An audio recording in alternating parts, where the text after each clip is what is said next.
always like it up, man, because then you never have to write. Never have to like write.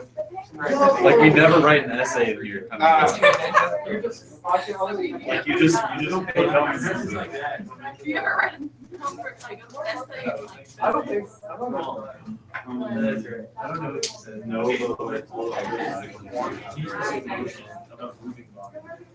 a product All right, guys, I'm on page. So jump with me to page 97. We'll talk a little bit about some problems for us. Do what? Yes, we are. Are you sure? I'm positive. Since I defaced public property by drilling 2 tiny holes, Right. I now have an inconspicuous recording. And you know that if you're ever absent, you can just hop on. You get quarantined, you can be live. If you scream loudly enough, I can probably hear you and answer your question. Assuming I'm. Mistro the other day was trying to skip class, and he just logged on at home, and I could hear him arguing with his mom. He's like, "Mom, the meet's up," and we were like in 5th period having class, like an algebra class. He goes, "You're going." Peter, you're loud, buddy. About 15 minutes later, he shows up in class. She made me come. Anyway, okay, so these are a couple questions. They're accumulation questions, technically. And I want you to see how what we know, how AP is going to start asking questions. Now, this is not an actual AP question. I think some of these are a little bit more iffy. Bit better job of allowing you to figure these things out and testing these kinds of topics. But anyway, I thought they were decent questions. So, and I want to show you how it's very easy to get confused if you don't know what you're talking about. Here's an example. It says 2 cars start from rest at a traffic light. So they're stopped at a light and accelerate for several minutes. So they're both accelerating. It said the show their velocities. So this is a velocity equation. So if this velocity equation, what does the area below the curve represent? The accelerator velocity. The change, because you remember when you integrate a velocity, you're actually going back to position. Now, if the velocity is always positive, then it's the same thing as Distance. speed, and the area would be the distance. Does that make sense? Because the only time change in position and distance are different, which they often are, is if the velocities are actually going from positive to negative, right? Because if I'm to negative to positive to negative, my change in position isn't going to measure all of the total distance I moved, is it? But if I only move one direction, positive, then my change in my position, my distance would be the same. And these are all positive velocities. So in this case, it's like I'm integrating speed. And if you integrate speed, you get distance, right? Correct. But if you integrate, you don't always get distance, but you always get change in position or displacement, but you do get the same as distance if the velocities are always positive, and you can see that. So bottom line, the question asked a couple of, it says, which car is ahead just after 1 minute? So this is 1 minute. So just after 1 minute, which car is ahead? Car 1. Now suckers are going to look at it and go, they're at the same speed. True statement, not what was asked, right? They are at the same speed. But this whole time below that, this car 1's velocity was what? Was more accumulating more distance because it's accumulating greater area. Are you seeing that? So at just after a minute, right here, car 1, which is this top one, had gone this much, where that represents, but car 2 had only gotten that far. So car 1 is ahead by what? Whatever that space is. Whatever that. Now it says, what about after 2 minutes? Well, after 2 minutes, now who's ahead? Car two, Car 2. Why? more area. Yeah, if you just looked at area and cars 1 area, it might be kind of hard to tell unless you started counting it up. But when you start looking at the difference, this is how much car 1 was ahead, right? That area ahead. And then this is how much ground car 2 made up from 1 minute to 2 minutes. You can see that car 2 made up a whole lot more area than car 1 had already made. So at some point between 1 minute and 2 minutes, car 2 passed car 1. And when would that be if you were eyeballing? Like one in a bit.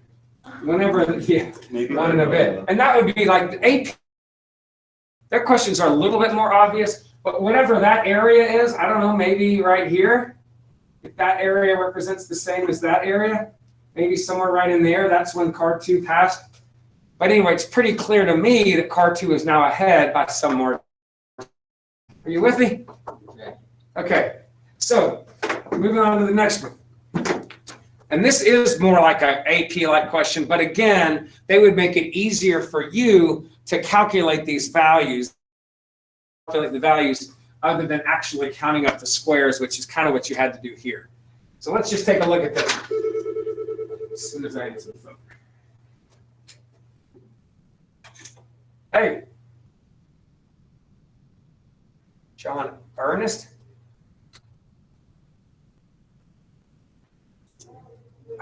He's not in here now. He's in here 5th, but not in here right now. Maybe 4th, 5th, 5th. I'm going with 5th. This is fourth. It's third. All right. Wait, no, yeah, it is third.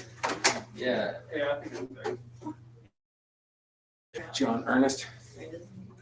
Not in here now. He's in the closet. Could be hiding. Yeah. Okay. All right. So let's walk through this. This is hours right here. Says a car starts at noon and travels with the velocity shown in this figure. So evidently noon would be 0 hours, right? So we're gonna say that's the same as noon. It's and it's following, and this is a velocity. So right now in the first hour, this is I guess a slow acceleration, right?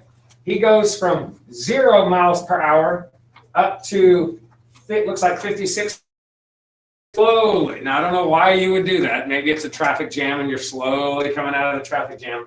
And he eventually hits up to 77 to 80 miles an hour after 2.5 hours of driving, and then he starts slowing back down over the course of the next number. A real life example would look like this, but whatever. All right. Then it says a truck. So before I get to the truck. So this right here, if I look at the height right here represents time, right? But the area represents what? The displacement or the change in the position, but because velocity is always positive, it also represents the total distance traveled, right? So you're only accumulating positive area. It's never negated by any negative area or distance or whatever movement going the other way. So by the very end, you've accumulated this much area. Represents would be my total distance traveled. And what does each one of these squares represent here? A height of 10 and a length of 1/2, so 5.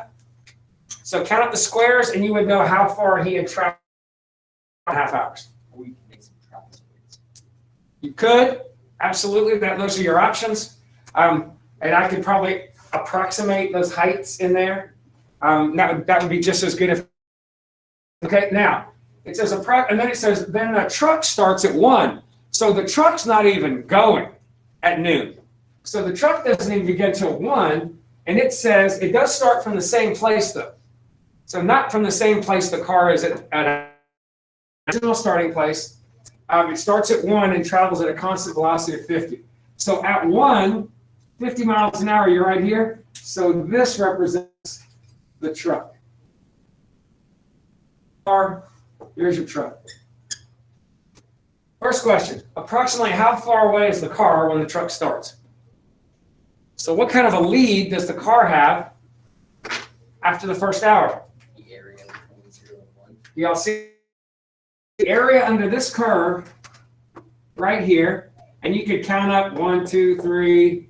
You could say maybe that part and that part is a 4. You could say maybe that little corner right there could fill in this little corner, and that's a 5. Sorry, that's a 5. And then maybe call that 6.5. So if that was 6.5 squares times 30, I think I estimated it to be somewhere between 6.5 and 7 squares. So 6.5 to 7 squares, multiply that by 5, you're looking at 32.5 to 35 miles. So this car had a 32.5 to 35 mile head start. Again, AP would make it either a little bit obvious to see that if it asked that question on answers. Maybe the answers would be 32, 47, 58, 12. So the answers would be obvious. They're not going to go 32, 30. They're not going to do that.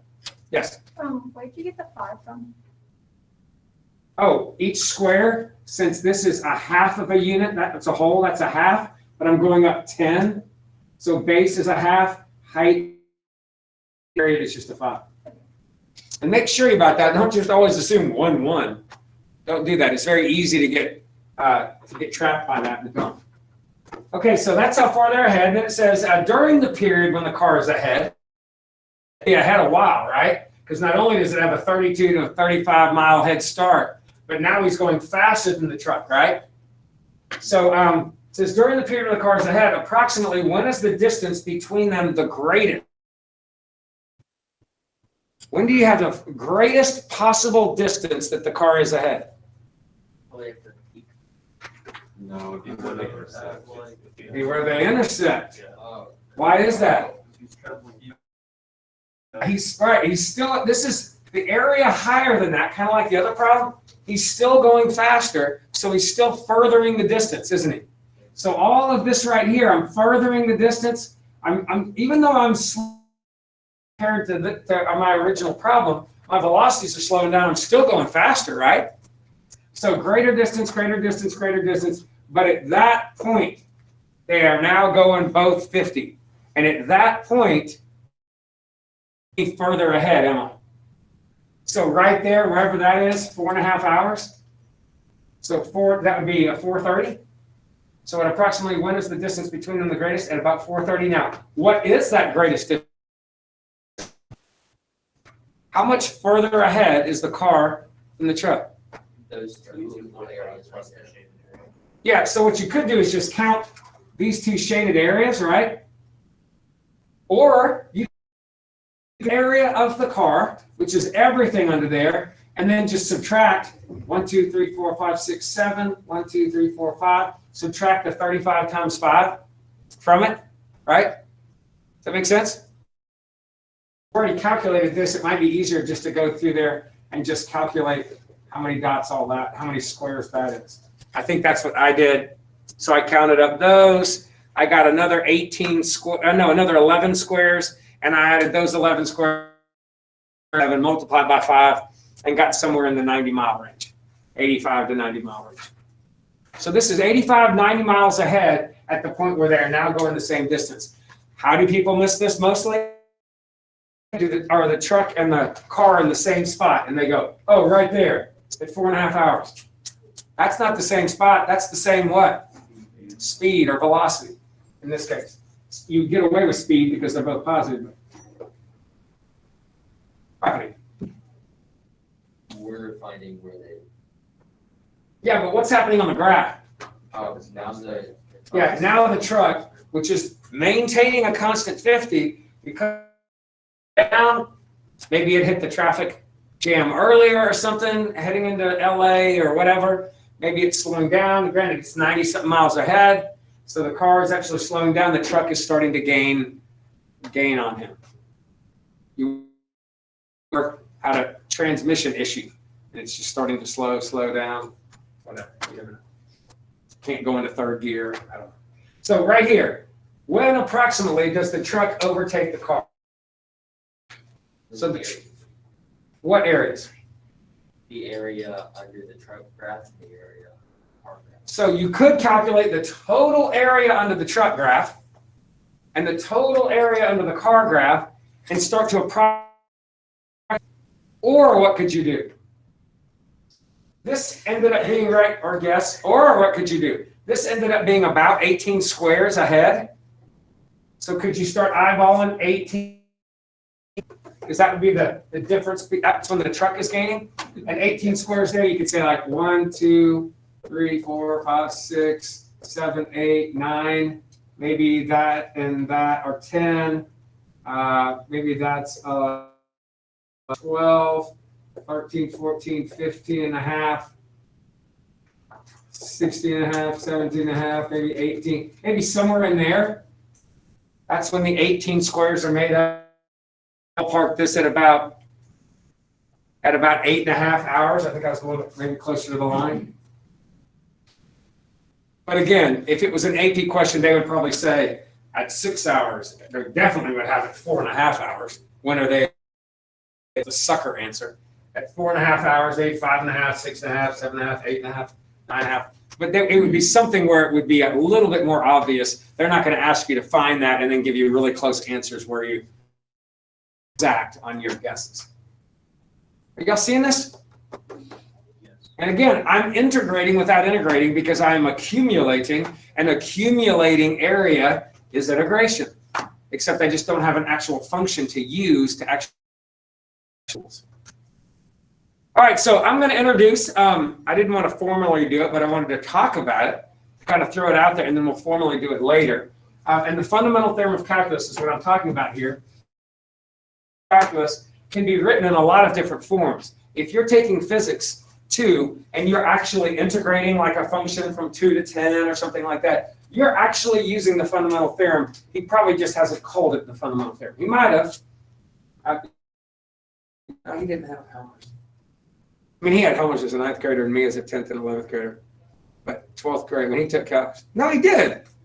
He had Helmers or BC Calc. So he might have learned the theorem of calculus well from him. But here's the fundamental theorem of calculus. Now, do you remember what I told you what an integral represented? The change in the amount. So it did not represent the initial amount, not represent the final amount. It represented the. What does it sound like I'm doing if I'm doing the change in the amount? Finding the difference between the terminal and the initial. Now, most people will start and say the change in the amount represents the ending amount, that's the B, minus the initial amount, that's the A, and they won't put it there. So represents the change in the final minus the initial amounts. But couldn't you also move that f of a to the other side, since it is the initial, because that's the number where I'm beginning the accumulation process. Like if I was going from 2 to 10, I'm starting at 2, I'm ending at 10. Y'all with me? So the f of a is the initial amount. What is this now? And I end up with the final. Now remember, f of b minus f of a is this.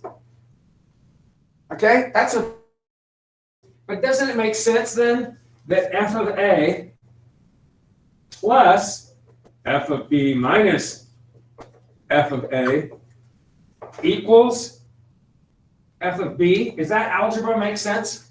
Yeah. And f of b minus f of a. Now, when I'm showing this big letter f, what we do in calculus, do you know when you integrate, you always got a different function?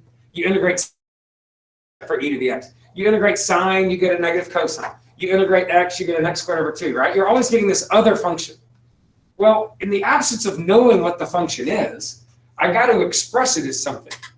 So what AP likes to do, not AP, calculus in general, likes to do is they say, okay, you're going to get some other f, some other function that's related to this one. So they say, hey, the other function you get, we then just call it big F.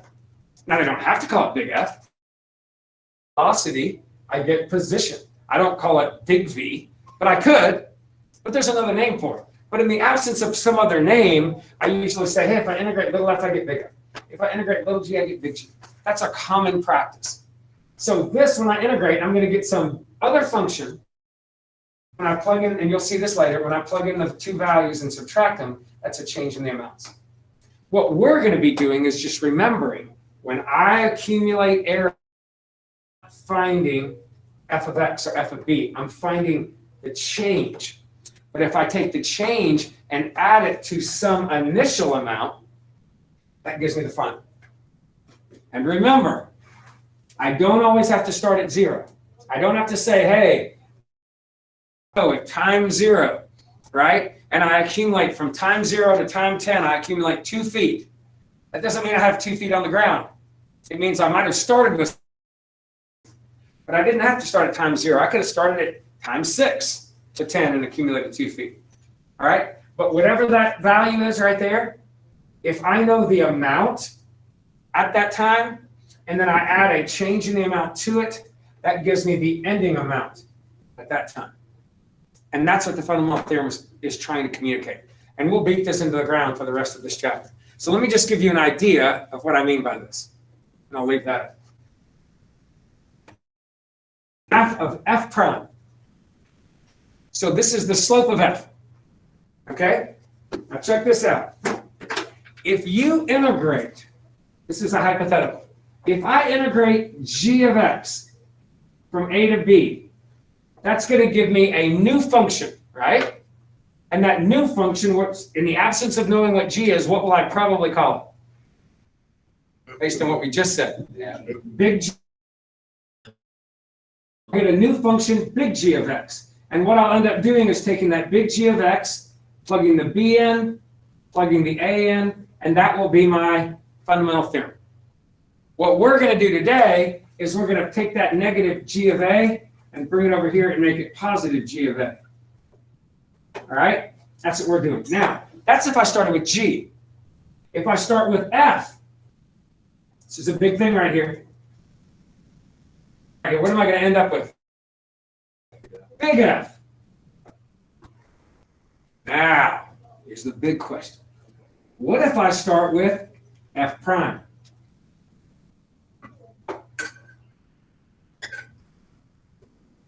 What really happens when I integrate f prime?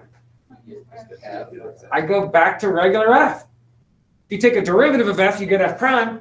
If you integrate f prime, you get back to f. I gave you f prime. So if I integrate that f prime graph, I'm going back to f. So this fundamental theorem here was for little f, but if I had that as f prime, that takes me back to a regular f. So let's take a look at this. They are telling me to answer all of these questions. They're saying find out what f of 0 is. Well, they gave that to me, f of 0. But now they're saying find out what f of 2 is, what f of 3 is, all the way through f of 6. But here's my formula. Now, I'm starting at f of 0. That's the only value I know. So what I'm going to do is go, well, if I'm starting at f of 0, I'm going to plug 0 in for a there and a there, representing my initial amount,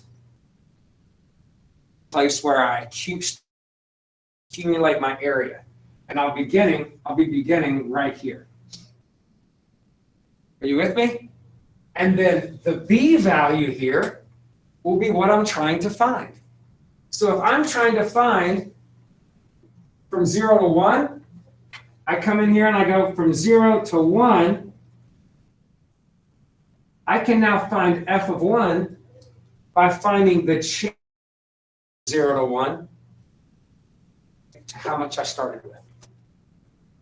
That's the fundamental theorem. I started with, think about it as snow, 2 inches of snow on the ground.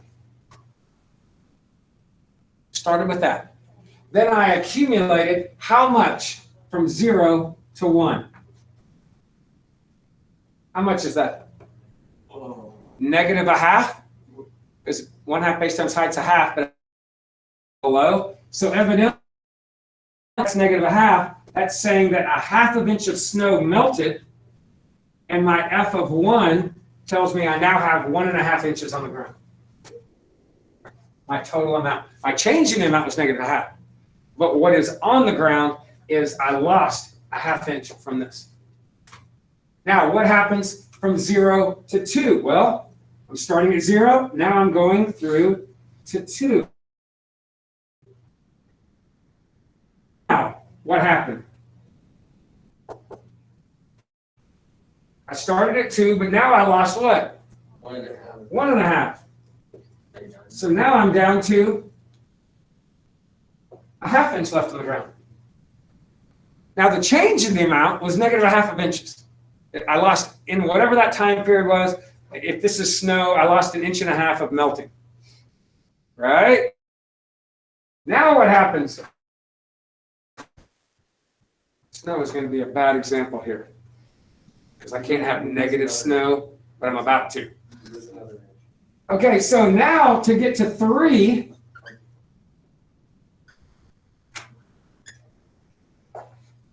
I'm losing another one. So now I've lost 2.5 inches of snow. So now I'm literally at a negative 1/2 inch of snow, whatever that means. We're going with it. And then from 3 to 4, I'm sorry, from 0 to 4, if I wanted to find the value at 4, what is that? More negative. More negative for a total of negative 3. So now I'm at negative 1 inches. But now, if I want to go 5, right? So now to go to 5, I'm back down to negative 2.5, right? Which puts me at negative a half. And then for F of 6,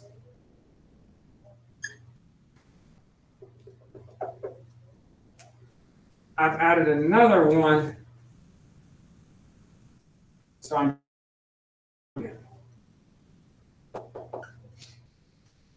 Are y'all seeing this? Yeah. You will do well on this test on accumulation and fundamental theorem if you can get it into your head early and then really hammer it in over the next week or so, that if I want a value, okay, I can't just find the change in the amount. Knowing how much snow fell doesn't tell me how much. Knowing how much doesn't tell me where I'm located. I have to know where I am when I begin, add that distance to it. Now I know the ending. That's what this is saying. Ending amount is beginning amount plus change in the amount. That's the fundamental theorem of calculus. Now, notice what happens on the second example, and this is what's really critical. I don't always start at time 0. This time, now you could go, why can't you start at? Here's the problem with starting at time 0. If I want to find out what f of 0 is, or f of 1 is. The problem is, if I start at time 0, I need to know the amount at 0. I don't know it. So what you have to do is let the problem dictate to you what you need to do. I do know how much snow I have on the ground at time 3, according to this. At time 3, I have 5 inches. So if at f of 3 is, then why don't I use 3 to begin my problem? Are y'all seeing this? Yes. So I'm going to use 3 because that's all I got. I don't always go to 0. The problem, and this was really bad about 9 years ago when I started teaching this, is almost all of my examples started at 0. And then they got to the AP test, and that was the one thing that we didn't beat national average in. So in year 2, I was like, okay, I got to do a better job of this. And from then on out, we've beaten the national average into the ground in every category, especially fundamental theorem. But in fundamental theorem, it's about where you begin. Doesn't matter if you begin at 0. I can begin at time 3. So this is like, hey, at 3 o'clock, there's five inches of snow on the ground. Let's figure out now what happens beyond that.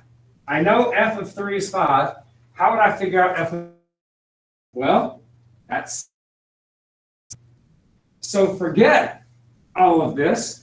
This is now saying, how much did you accumulate from 3 to 4? From 3 to 4? That would be a negative a half. Okay, so I lost a half of inch. So my f of 4 is 4.5. How about f of 5? Still starting at 3. What happened from 3 to 5? Gained a half.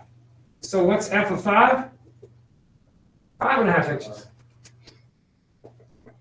It's gonna be 5. Because you have a negative half. What? It's just plus 1. The area that occurs in one year goes from 3 to 5. Oh, sorry, that's not 1. So from 3 to 5 is nothing. Sorry, my bad. I don't write 1 there. Right? I have a question. And, yes. So do you want us to write that out every single time? AP would really love that because they're giving you points for it. All right. They're going to give you probably on something on a problem like this. If it was free response, they would say probably 1 point for that, 1. Except they're not going to ask you to fill. Hey, what's happening at f of 6? So they'd say, all right, f of 6. So they would want to see. So if you just wrote your answer, you're getting 1 out of 3. Okay, I was just asking because, like, if you understand the relationship, like, you really only have to write it out once. Yeah, if all you wanted was an answer, then you don't have to write Jack on a multiple choice. Okay. On my multiple choice, do it because I'm giving you credit for all the things you say. I'm just putting a multiple choice out there to give you practice. But yeah, it would be like point, point, point. On an AP, they gave you 3 is 5. And then they, you were trying to work. Would they want you to do it from f of 3 every single time, or by starting to do it ordinary, or could you do it incrementally, like next to it, right at that, by starting with 4? Well, if that's all you know, that's what you'd have to start Yeah, with. but like next time, once you. Oh, I would probably just leave it here. In case I made a mistake finding f of 4, I know I'm right here. 4.5, I can now go from 4 to 6 and use 4.5, but again, I would probably stick to what I knew because if you make a careless error, whatever. So let's jump to f of 6. What happens by the end? From 3 to 6, you're accumulating 1, so f of 6 is 6. Now, this time I have to go backwards, don't I? So now, to go from 3 to 2, to go from 3 to 2, what am I doing? From 3 to 2, what is that? Positive 1. Positive. Why positive 1? Backward. Because I'm going that way. So I'm going to add a 1 from 3 to 1. I'm adding another.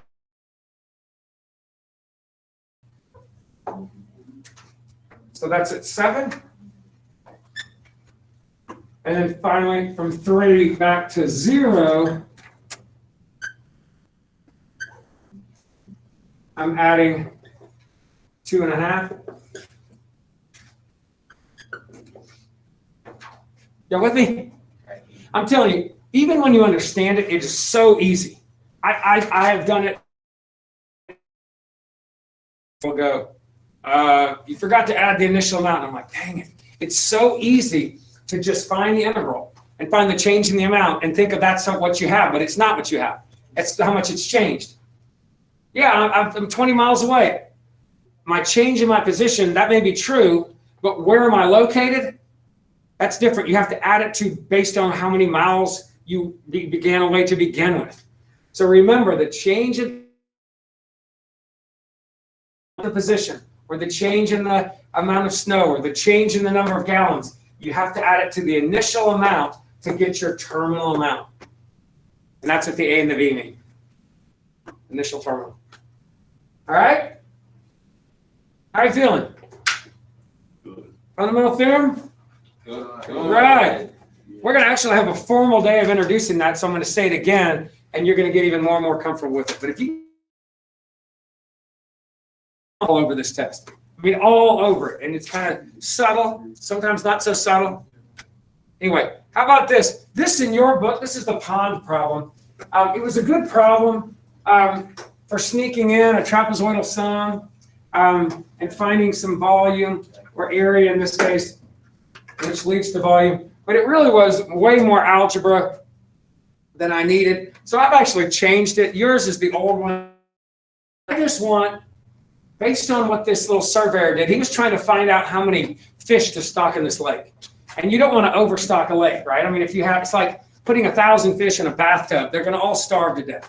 There's not enough food or whatever, or even in a tiny little pond, they're all going to starve. So you want to measure out the volume of the pond and then stock the, okay? Because you're going to figure in reproduction and, you know, survival of the fittest and whatever, people fishing. And so the guy wanted to figure out how big the lake was.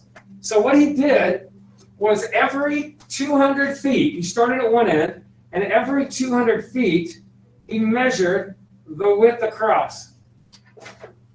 Okay?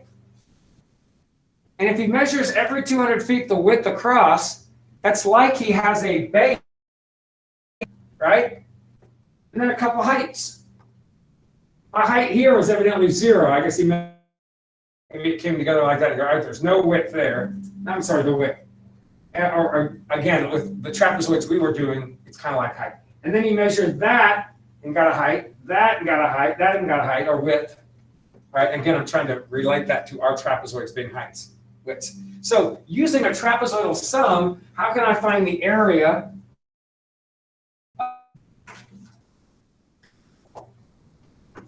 And I'd be doing it from what to what?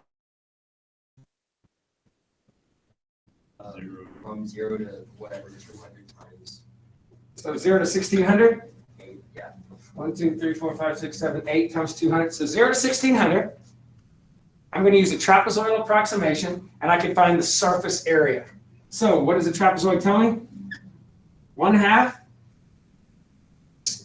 times The first. sum of the heights. 1/2 times the base times sum of the heights or the widths. And I'm going to keep doing that, right? All the way through until the final 1/2 times the base times sum of the widths. And that would find my surface area. But then what else did they tell me? Yeah. Average depth, if the average depth is 20 feet, right? How he knew that, I don't know. Maybe he just had a depth finder and he cruised around and took a bunch of samples. If the average depth is 20 feet, if this is representing my area, Just multiply it. then volume is just going to be 20 times that area. And then divide out. More going on than mine. Oh. So I just changed it. That's all that's important to me is the. Yeah, it had a whole bunch of other thing about saying, okay, then I divide to figure out how many fish I put in there, and then I figure out all the other stuff. I want to end up with a certain thing. It became very involved, but I don't want to make this about algebra. I wanted to make it about calculus. And that's a trapezoidal approximation. Y'all track with it? And remember that formula I showed you for trapezoidal sums? If you don't remember, you don't need it. You could just do this.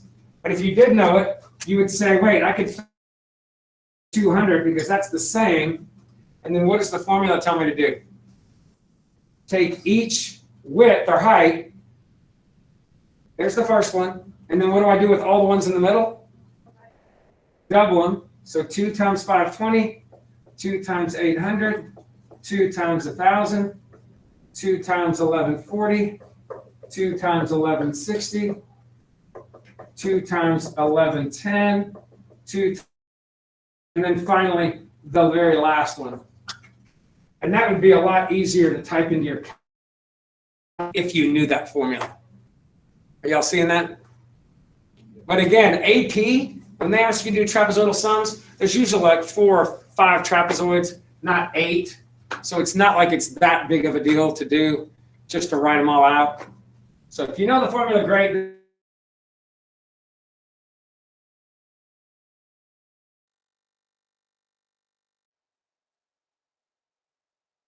And 2 more problems. Down there. All right, so let's look at the second one. It says if 3 equal subdivisions are used, what is the trapezoidal approximation for this? So just jumping back, a little bit more practice with trapezoids, and then I want to show you this last one, which I believe was an AP question, or very similar to it, but I've given you a couple of hints on it since it's the first time you're going to see this, and because other trapezoidal formula, which is not normal. All right, check it out. What would I do for this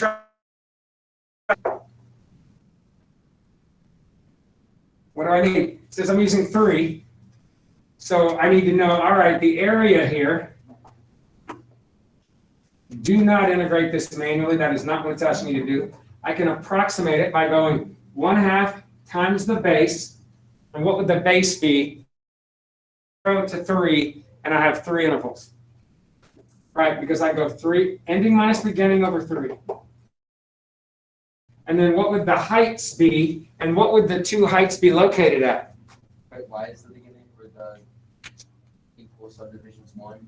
Because I'm stretching from 0 to 3, so 3 minus 0 is 3, dividing it by 3, I get a base of 1. And I'd be finding the heights located where? 0, 1. At 0 and 1, so I need to know into f of 1.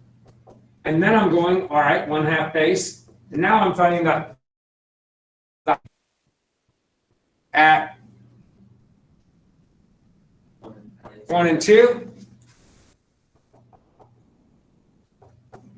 And then 1/2 base. The height's at 2 and 3. And that's it because there are only 3 subdivisions. So AP doesn't really care to see, have to, but I showed it. So what they really want to see is 1/2, 1, and then they want to see from you 9, 0, and 4 is your f of 1. And then they want to see 4 is your f of 1, and 1 is your f of 2. Correct me if I'm wrong. And then they want to see 1 is your f of 2.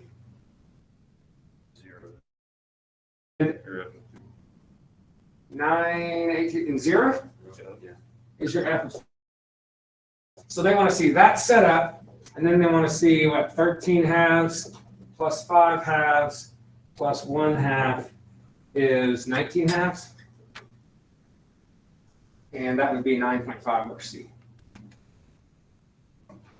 So pretty simple stuff on these trapezoids. If they asked you to do a function like for a non-calculator problem, nothing overwhelming, not like they're going to make your life miserable with or something like that. Right? I mean, isn't there always? All right, last one. Okay, guys, this is the only kind of problem that requires you to know that weird trapezoid formula. I haven't seen a problem like this show up on the AP ever since I've been teaching it. But I keep it on here just in case problems separate the wheat from the chaff. Not that I think of anybody in here as chaff, but sometimes they just require you to know a little bit more. So in the whole scheme of things, it's been a long, long time since this has shown up on an AP test. It has before, but notice what they did on, not on the one I just showed you, but on this third one here. And then notice that what you have on your paper is not what I have. I put a huge hint to kind of help you with it. But they just said, hey, you've got this expression, and it's a trapezoid or something. They did not give you this hint. They just gave you this and said that's a trapezoidal approximation for what? Now, I don't normally do trapezoids like that. I'm always writing 1/2 base, sum of the heights, 1/2 base, sum of the heights. But clearly, they factored something out. So what would that represent right there? 1/2 and the times the base, most likely. So if base and it's equal to 1/4, what do you know about your base? Okay, so I know the base is 1/2. That's a great start. Okay, now here you can see I rewrote that, so it's a little bit bigger hint. Now, if you know the trapezoidal formula, this tells you what got plugged in. Something got plugged. Remember, the way that formula works is you had f of something, and then 2 times f of the next one, whatever, all through the middle, 2 times something, and then the last one's just one thing. So the number, initially you look at it and you think, oh, I plugged the 1 in, I plugged the 5 in. Possibly. It's possible. But think about it. If I plug the 1 in and then a 5 in, how many intervals do I have here? From there, there. That's 4 intervals. If my base is, I have 4 intervals. What should be the span from A to B? 2. 2. Does that make sense? I'll say it again. If you already know your base is a half, which I do, and I know that if you think about it, this is like f of 0 plus f of 1, f of 1 plus f of 2, f of 2 plus f of 3, f of 4. This is 4 intervals is what that represents. So if I know I have 4 intervals, the span from A to B has to be 2. Well, that means I can throw that out and that out and that out. And now I'm down to this and this. And once I get down to those 2, I shouldn't have too hard a time actually just plugging this stuff in. So let's see what happens. Right here, if I had 4 intervals of a half, that would make sense. All right, 1/2 times the base, which would be a half, times what would be the first value that I plugged in? 1. I'd plug in a 1 and I'd get a root 1. Ooh, and the sucker's going to stop checking right there. Because what would happen on the next one? Using this formula, 2 times, what would be the next thing I plug in? 1/2, which is 3 halves, right? 3 halves in there and get, right? That's not my formula. Uh-oh. So that kind of was curious here. I made a careless error. That's what's going on in A. Let's check what's going on in D. In D, I'm going from 0 to 2. So 1/2 times base. Now, based on our formula, I would be doing what? I'd be plugging the 0 in first. All right? Square root of 1. That made sense. 2 times, what would the next number be that I plugged in if I started at 0? A half. Half squared is? A fourth plus 1, or a fourth plus 4/4? 5/4? All right, that makes sense. Yep. Must be D. And that to me was the trickiest problem on trapezoids that I saw. You have to make the connection of what the base is right there. Work these things out. All right, guys, if you haven't been doing any homework, I'd strongly encourage you to take a look. Start practicing up these things, and tomorrow we are going to jump in to, I'm going to show you how the real integral was formed, and using limits and sigma notation. History lesson. And we're going to use it because it is a. Is it going to be the bonus on a test? You're going to have to be able to apply it. We're just never going to use it to actually integrate. We're going to use our tricks that we already know. Yeah, it's smaller everywhere. Mine is supposed to be.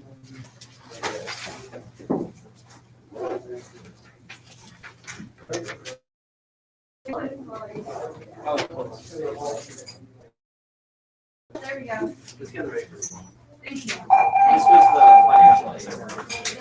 I went yesterday. See you guys. Yeah.